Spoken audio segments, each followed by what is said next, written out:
भारत और पाकिस्तान को वजूद में आए तकरीबन 73 बरस गुजर चुके हैं, लेकिन इंडिया अब तक हुकूमत पाकिस्तान को मुंबई में वाक़ कायद-ए-आज़म मोहम्मद अली जिन्नाह के ज़ाती मलकीती बंगले का कब्ज़ा देने से इनकारी है।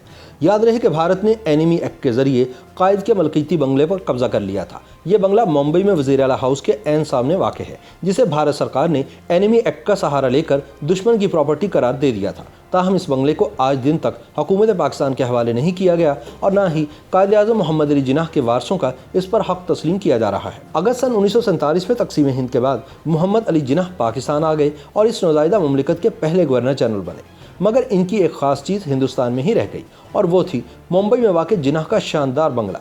इंडिया और पाकिस्तान के दरमियान एक झगड़ा इस कोठी पर भी है जो तकसीम हिंद से चला आ रहा है।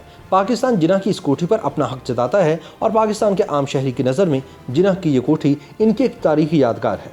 इसी रिहाइशगाह में क़याम के दौरान जिन्नाह ने पाकिस्तान की बुनियाद रखी थी, इसके हसूल की जंग लड़ी थी और इसीलिए पाकिस्तान इस पर अपना दावा करता है। लेकिन मुंबई में मोहम्मद अली जिन्नाह की ये कोठी हिंदुस्तान को इसलिए चुभती है कि वो इसको बंटवारे की साजिश का अड्डा तस्वुर करता है। इंडिया ने मुंबई में जिन्नाह के बंगले को एनिमी प्रॉपर्टी यानी दुश्मन की जायदाद करार दे रखा है और फिलहाल ये इमारत वीरान पड़ी है और भारतीय हुकूमत इस पर काबिज है।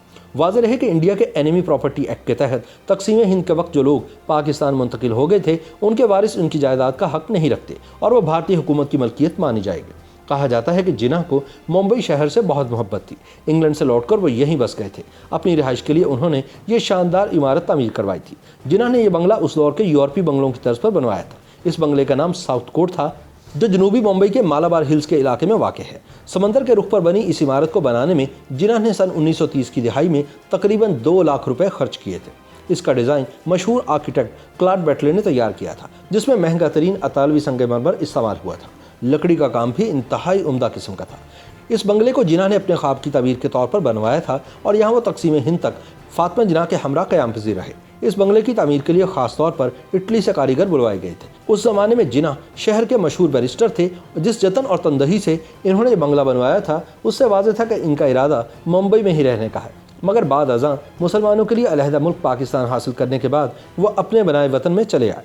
जिन्नाह को लगता था कि तकसीम के बाद इंडिया और पाकिस्तान के ताल्लुकात इतने अच्छे होंगे कि जब दिल चाहे वो मुंबई में आकर कुछ दिन अपने बंगले में रह सकेंगे। लेकिन दोनों ममालिक के दरमियान सरहदी लकीर खींचते ही दिलों की खलीज आसमान से भी बुलंद और समंदर से भी गहरी हो गई और जिन्नाह का वापस अपने सपनों के बंगले में आने का ख्वाब अधूरा ही रह गया। तारीखी हवालों से पता चलता है कि तकसीम के बाद पाकिस्तान आने के बाद कायद चाहते थे कि इनके बंगले को किसी यूरोपी को किराए पर दे दिया जाए। नेहरू इसके लिए राज़ी भी हो गए थे, लेकिन जब तक इस अहद पर दस्तखत होते जिन्नाह का इंतकाल हो गया। तब से इस शानदार बंगले पर इंडिया और पाकिस्तान के दरमियान रस्साकशी जारी है। जिन्नाह की बेटी दीना वाडिया ने भी इस बंगले पर अपना मालिकाना हक जताया था, लेकिन इनकी कोशिशें भी बेसूद रहीं और इनका भी इंतकाल हो गया। फिलहाल इस बंगले पर भारतीय हुकूमत का कब्जा है। मुंबई में वज़ीर आला के बंगले के ठीक सामने वाक़ ये इमारत इंडिया और पाकिस्तान के मुश्तरका अधूरे वर्से में से एक है। चंद बरस पहले एक मुकामी सियासतदान मंगल सिंह लोधा ने जिन्नाह की कोठी को गिराने की मुहिम शुरू की थी, लेकिन वो नाकाम रहा। उसका मौक़िफ़ था कि ये दुश्मन की मलकियत है, जिसे तकसीम हिंद के ज़िम्मेदार मोहम्मद अली जिन्नाह ने बनवाया था और ये इमारत भारतीयों को उस तकलीफ की याद दिलाती है, लिहाजा इसे गिराकर यहाँ एक सकाफती मरकज़ बनाया जाना चाहिए। ताहम भारतीय भूल जाते हैं कि जिन्नाह की कोशिशों से अगर पाकिस्तान वजूद में आया तो हिंदुस्तान भी तभी वजूद में आया था। YouTube पर गूगली न्यूज देखने के लिए youtube.com की सर्च बार में गूगली न्यूज टीवी टाइप करें। गूगली न्यूज के पेज पर सुर्ख रंग के सब्सक्रिप्शन वाले बटन पर क्लिक करना ना भूलिए। YouTube पेज पर अपलोड होने वाली वीडियोस से बाखबर रहने के लिए बेल आइकन पर क्लिक कीजिए। आपको हर नई वीडियो के बारे में नोटिफिकेशन मौसूल हो जाएगा।